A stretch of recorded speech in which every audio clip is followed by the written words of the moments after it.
چار وہ جنگیں جو مسلمان کافروں کے ساتھ لڑیں گے اور ان میں اللہ رب العزت مسلمانوں کو فتح سے ہمکنار کرے گا۔ اس طرح سے مسلمان جو ہے وہ شدید زوال کا شکار ہیں۔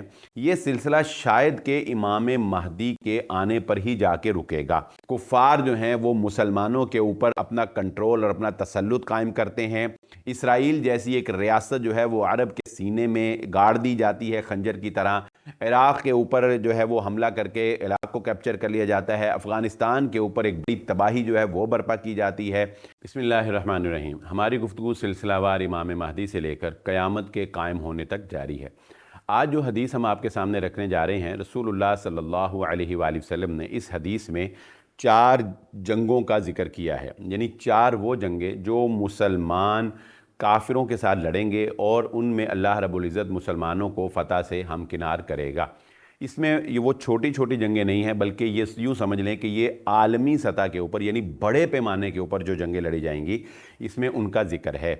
یہ حدیث موجودہ دور میں اس لیے اہم ہے کہ ہمیں یوں لگتا ہے کہ جیسے اب جو مسلمانوں کے اوپر حالات ہیں، یعنی جس طرح سے مسلمان جو ہے وہ شدید زوال کا شکار ہیں، یہ سلسلہ شاید کہ امام مہدی کے آنے پر ہی جا کے رکے گا، اور وہ حتمی جنگ جو امام مہدی اور دجال کے درمیان اور پھر حضرت عیسیٰ علیہ السلام کے درمیان ہوگی، یہ سلسلہ جو ہے یہ وہیں پر جا کر اب مسلمانوں کو فتح سے ہمکنار کرے گا۔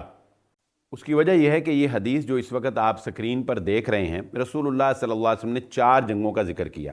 نمبر ایک، آپ صلی اللہ علیہ وآلہ وسلم نے فرمایا کہ تم اہل عرب سے لڑو گے، اللہ تعالیٰ اس پر تمہیں فتح سے ہمکنار کرے گا۔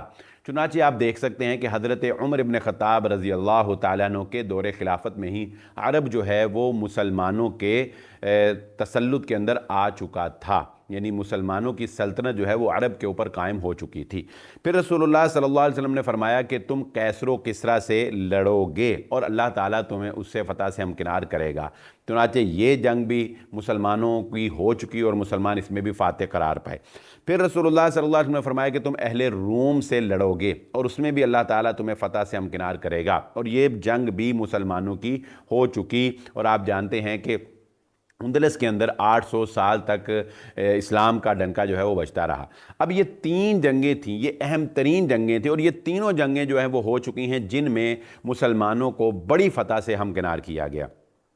اس کے بعد رسول اللہ صلی اللہ علیہ وسلم نے فرمایا کہ چوتھی جنگ جو تم دجال سے لڑو گے اور اس میں اللہ تعالیٰ تمہیں فتح سے ہمکنار کرے گا۔ تو اگر ہم اس حدیث کی روشنی میں یہ بات دیکھیں تو یہ تین بڑی جنگیں جو ہیں یہ مسلمان لڑ چکے، اور ان تین بڑی جنگوں میں مسلمانوں کو فتح بھی ہو چکی۔ اب اس کے بعد ایک زوال کا لمبا سلسلہ ہے۔ خلافت عثمانیہ ٹوٹتی ہے، اور خلافت عثمانیہ کے ٹوٹتے ہی کفار جو ہیں وہ مسلمانوں کے اوپر اپنا کنٹرول اور اپنا تسلط قائم کرتے ہیں۔ اسرائیل جیسی ایک ریاست جو ہے وہ عرب کے سینے میں گاڑ دی جاتی ہے خنجر کی طرح۔ عراق کے اوپر جو ہے وہ حملہ کر کے عراق کو کیپچر کر لیا جاتا ہے۔ افغانستان کے اوپر ایک بڑی تباہی جو ہے وہ برپا کی جاتی ہے۔ اسی طرح پاکستان کو معاشی طور پر جکڑا جاتا ہے، یو اے ای جو ہے اس کو معاشی طور پر جکڑ کر اس کے ساتھ جو ہے وہ تقریباً قریب معاہدے جو کہ کفر کے قریب کر دینے والے ہیں، وہ معاہدے جو ہے وہ کر لیے گئے ہیں۔ تو ان سارے سینیریو کو اگر ہم دیکھتے ہیں تو بات یہ سمجھ آتی ہے، یہ ایک اوپینین ہے کہ یہ سمجھ آتی ہے کہ اب وہ جنگ جس میں مسلمانوں کو ایک بڑی کامیابی جو ہے وہ ملنے والی ہے، یہ بڑی کامیابی ملے گی، شاید کہ وہ جنگ اب وہی ہوگی جو امام مہدی کے ساتھ اور دجال کے ساتھ لڑی جائے گی، اور اس سے پہلے ایک طویل زوال کا سلسلہ جو ہے وہ مسلمانوں کے لیے نظر آ رہا ہے حالات کی روشنی میں۔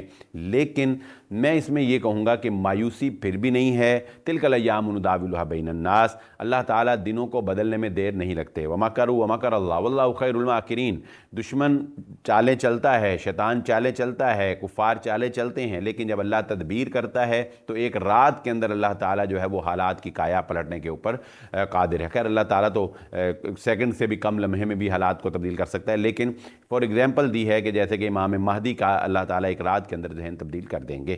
تو اس حدیث سے تو ہمیں یہ حالات جو ہیں وہ تیزی کے ساتھ دجال کی طرف اور تیزی کے ساتھ اس عالمی جنگ کی طرف جو کہ دجال اور امام مہدی کے درمیان لڑی جائے گی، جس میں ایک خاندان کے اگر 100 افراد ہوں گے تو 99 مر جائیں گے اور صرف ایک جو ہے وہ باقی رہے گا، اور یقیناً یہ ایک ایٹمی جنگ ہی ہوگی۔ تو دنیا جو ہے وہ تیزی کے ساتھ ایک تھرڈ ورلڈ وار جو کہ ایٹمی وار ہوگی اس کی طرف جاتی ہوئی نظر آ رہی ہے۔ اس بارے میں آپ کی کیا رائے ہے، آپ کا کیا خیال ہے، اس حدیث کی روشنی میں ہمیں ضرور آگاہ کیجیے گا۔